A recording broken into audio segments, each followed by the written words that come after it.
बात करते हैं जी। आज हमारा टॉपिक है trend in melting and boiling point. Halogens में हम हेलोजन्स के टॉपिक को डिस्कस कर रहे हैं, तो उसमें मेल्टिंग और बॉइलिंग पॉइंट की बात करते हैं।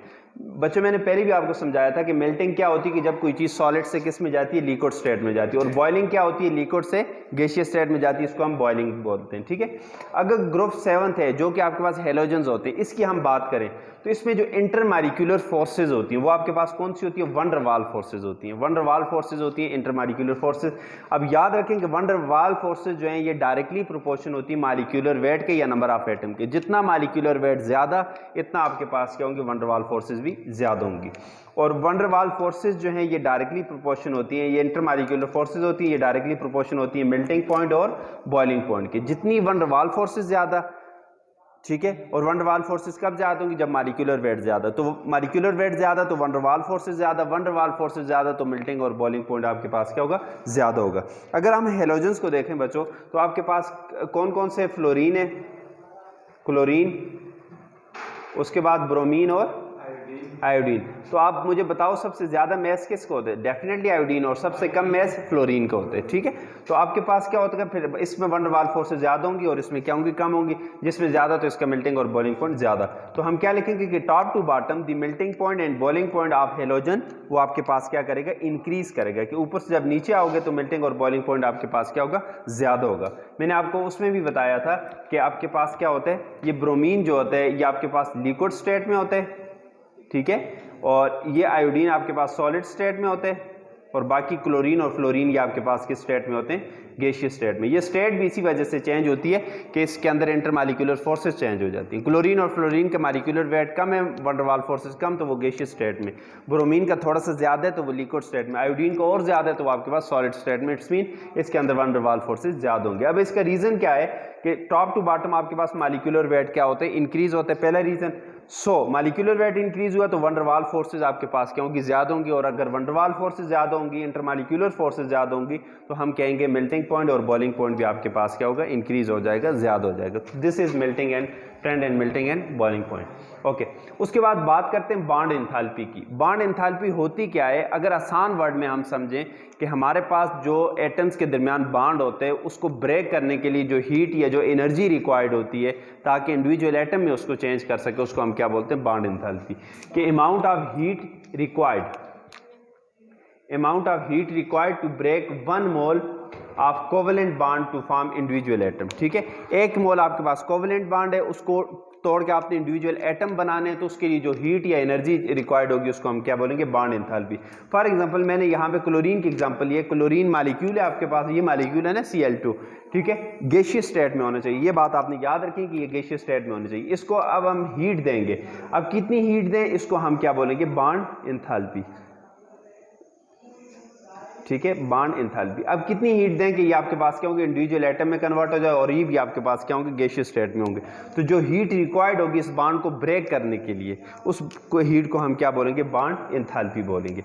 अब बात करते हैं बॉन्ड एंथैल्पी इन हेलोजन। हेलोजन में ये तो जनरल बात आ गई ना, बॉन्ड एंथैल्पी। हेलोजन में बॉन्ड एंथैल्पी का क्या ट्रेंड होता है, तो याद रखें, चंद एक जनरल बातें आप रखें। अगर स्मॉल साइज के एटम्स होंगे, छोटे एटम होंगे, तो उसमें ओवरलैपिंग क्या होगा, अच्छा होगा, गुड ओवरलैपिंग होगा। अगर ओवरलैपिंग अच्छी होगी तो आपके पास जो बॉन्ड है वो आपके पास क्या होगा, स्ट्रांग होगा। अगर बॉन्ड स्ट्रांग है बच्चों, तो बॉन्ड एंथैल्पी आपके पास क्या होगी, ज्यादा होगी। जाहिर है बॉन्ड स्ट्रांग है, उसको तोड़ने के लिए ज्यादा एनर्जी रिक्वायर्ड होगी। ठीक है, इसी तरह एक और बात आपने ये याद रखनी है कि अगर एटम लार्ज साइज के, बड़े बड़े एटम है, ठीक है, तो उसमें ओवरलैपिंग आपके पास अच्छी नहीं होगी। ठीक है, overlapping will not be good. ठीक है, ओवरलैपिंग अच्छी नहीं होगी। अगर ओवरलैपिंग अच्छी नहीं हुई तो आपके पास बॉन्ड जो है वो आपके पास क्या होगा, वीक होगा, कमजोर बॉन्ड होगा। अगर बॉन्ड वीक होगा तो बॉन्ड एंथैल्पी विल बी लो। इसका मतलब है कि आपके पास बॉन्ड एंथैल्पी कम होगी। बॉन्ड कमजोर है, थोड़ी सी एनर्जी दोगे वो क्या होगा, टूट जाएगा। तो बॉन्ड स्ट्रेंथ ऑर्डर की अगर हम बात करें हेलोजन में, तो सबसे ज्यादा जो बॉन्ड एंथैल्पी है वो किसकी होगी, क्लोरीन की होगी। इसका मतलब बॉन्ड एंथैल्पी ज्यादा, तो इसके अंदर क्या है, बॉन्ड स्ट्रांग है। अब क्यों स्ट्रांग है उसकी बात करेंगे। उसके बाद ब्रोमीन क्या है, उसके बाद फ्लोरीन, और उसके बाद आयोडीन।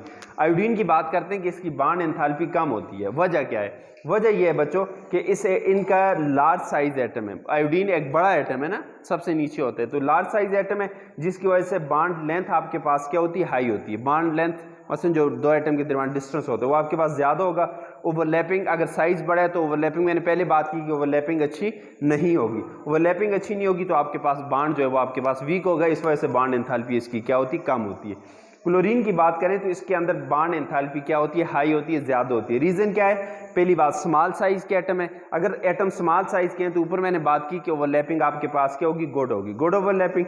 ओवरलैपिंग गुड हुई तो आपके पास क्या होगी, बॉन्ड आपके पास क्या होगा, स्ट्रांग बॉन्ड बनेगा। और इसके अलावा छोटे एटम है तो इसके अंदर बॉन्ड लेंथ भी आपके पास क्या होगी, कम होगी। और बॉन्ड अगर स्ट्रांग बनाए तो आपको हीट भी ज़्यादा रिक्वायर्ड देनी पड़ेगी किसके लिए, उस बॉन्ड को तोड़ने के लिए। अब यहाँ पे एक्सेप्शन आ जाती है फ्लोरीन की, कि आल्दो कि फ्लोरीन का साइज स्मॉल है, ठीक है, तो फिर इसका बॉन्ड वीक क्यों है, क्लोरीन और ब्रोमीन दोनों से इसकी बॉन्ड एंथैल्पी कम है, वीक है, वजह क्या है, ये एक्सेप्शन है बच्चों। Abnormal behaviour of fluorine is due to, किस वजह से, स्मॉल साइज, इसका साइज स्मॉल है, साइज स्मॉल हो तो बॉन्ड तो स्ट्रांग बनता है। यहाँ पे क्या मसला है बच्चों, इसका साइज ज़्यादा स्मॉल है, ज़्यादा साइज स्मॉल है तो इसकी वजह से क्या होती है, फ्लोरीन के ऊपर आपके पास क्या होते हैं, लोन पेयर ऑफ इलेक्ट्रॉन होते हैं। मसलन ये F2 का बॉन्ड है ना, यहाँ पे भी लोन पेयर ऑफ इलेक्ट्रॉन, यहाँ पे भी लोन पेयर ऑफ इलेक्ट्रॉन, यहाँ पे भी, और इसी तरह यहाँ पे भी, यहाँ पे भी और यहाँ पे भी। तो ये लोन पेयर ऑफ इलेक्ट्रॉन जो है ये आप एक दूसरे को क्या करते हैं, रिपेल करते हैं। दोनों इलेक्ट्रॉन है, दोनों नेगेटिव चार्ज एक दूसरे को क्या करेंगे, रिपल्शन काज करेंगे। Strong repulsion among lone pair, hints bond आपके पास क्या हो जाएगा, कमजोर हो जाएगा, वीक हो जाएगा। इस वजह से कि आपके पास ज़्यादा साइज स्मॉल है फ्लोरीन का, जिसकी वजह से लोन पेयर ऑफ इलेक्ट्रॉन एक दूसरे को क्या करते हैं, रिपल्शन करते हैं, तो इसका बॉन्ड आपके पास क्या होते हैं, वीक हो जाते हैं, ठीक है। तो ये एक्सेप्शन आपने याद रखनी है। उसके बाद बात करते हैं बॉन्ड एंथैल्पी इन हाइड्रोजन हैलाइड। हाइड्रोजन हैलाइड्स क्या होते हैं कि हमारे पास जिसको हम क्या बोलते हैं, हाइड्रोजन और उसके साथ कोई हेलोजन लगे, हाइड्रोजन हैलाइड, ठीक है। Bond enthalpy of hydrogen halide decreases down the group, कि टॉप टू बॉटम आते हैं तो बॉन्ड एंथैल्पी कम होती है। वजह क्या है कि down the group size of halogen क्या होगा, इंक्रीज होगा, ज्यादा होगा। सो साइज ज्यादा होगा तो ओवरलैपिंग अच्छी नहीं होगी, ओवरलैपिंग नॉट गुड, तो आपके पास बॉन्ड क्या हो जाएगा, वीक हो जाएगा, तो एंथैल्पी अल्टीमेटली आपके पास क्या होगी, लो हो जाएगी। बॉन्ड कमजोर है तो थोड़ी एनर्जी चाहिए होगी, बॉन्ड एंथैल्पी कम हो जाएगी, ठीक है। तो हाइड्रोजन हैलाइड में हमारे पास HF है, HCl, HBr और HI। तो HI की आपके पास क्या होगी, लोवेस्ट बॉन्ड एंथैल्पी, ठीक है, हेलोजन का साइज ज्यादा है। और HF की आपके पास क्या होगी, हाईएस्ट बॉन्ड एंथैल्पी, क्योंकि फ्लोरीन का साइज कम है, ओवरलैपिंग अच्छी, तो बॉन्ड एंथैल्पी ज्यादा, बॉन्ड स्ट्रांग बनेगी, ठीक है। उसके बाद बच्चों बात करते हैं क्या, एसिडिटी ऑफ हाइड्रोजन हैलाइड। क्या हाइड्रोजन हैलाइड जनरली मैं लिखूं तो HC लिखूंगा, तो ये आपके पास क्या होते हैं, एसिड होते हैं। किस कॉन्सेप्ट के अकॉर्डिंग, हमारे पास लोरे ब्रॉन्स्टेड कहता है कि कोई भी आपके पास सब्सटेंस जब क्या करते हैं, H+ आयन को डोनेट करते हैं तो वो आपके पास क्या होते हैं, एसिड की कैटेगरी में आते हैं। और कोई भी आपके पास ऐसा सब्सटेंस जो H+ को एक्सेप्ट करेगा तो वो आपके पास क्या होगा, लोरे ब्रॉन्स्टेड की बेस की कैटेगरी में वो आएगा। तो HX क्योंकि प्रोटॉन डोनेट करते हैं इसलिए ये आपके पास क्या होगा, एसिड होगा। तो हमारे पास हाइड्रोजन HF में या आपके पास क्या होते हैं, हेलोजन हैलाइड में हमारे पास HF आता है, HCl, HBr और HI, ठीक है। इसमें अगर बात करें HCl, HBr और HI, ये आपके पास क्या होते हैं, स्ट्रॉन्ग एसिड होते हैं। स्ट्रॉन्ग एसिड क्यों, क्योंकि ये कंप्लीटली आयोनाइज होते हैं जब इसको वाटर में ऐड करते हैं, ठीक है। मुकम्मल तौर पे आयोनाइज होते हैं तो आपके पास ज्यादा H+ बनाएंगे तो ये स्ट्रॉन्ग एसिड। मगर HF की बात करें तो ये वीक एसिड होते हैं। वीक एसिड क्यों होते हैं, क्योंकि इसके अंदर क्या होती है, हाइड्रोजन बॉन्डिंग होती है, और हाइड्रोजन बॉन्डिंग जो होती है वो H+ आयन को इजीली डोनेट नहीं करती। हाइड्रोजन जो है, जो H+ है, जो डोनेट करना होता है वो hydrogen bonded intermolecular hydrogen bonding में क्या होता है, फंसा होता है, आसानी से डोनेट नहीं हो सकते, इसलिए ये आपके पास क्या होते हैं, वीक एसिड होते हैं। एक बात और याद रखनी है कि HCl लैब में जो अवेलेबल होते हैं ये आपको लिक्विड फॉर्म में नजर आते हैं, मगर ये बेसिकली ये आपके पास HCl गैसियस होता है, मगर इसको लिक्विड में डिजॉल्व करके इसका सोल्यूशन बनाते हैं। 37% इसका क्या होते हैं, सोल्यूशन होते हैं जो हम लैब में यूज करते हैं, ठीक है। So this is all about halogen. कल इंशाल्लाह इससे नेक्स्ट बात करेंगे।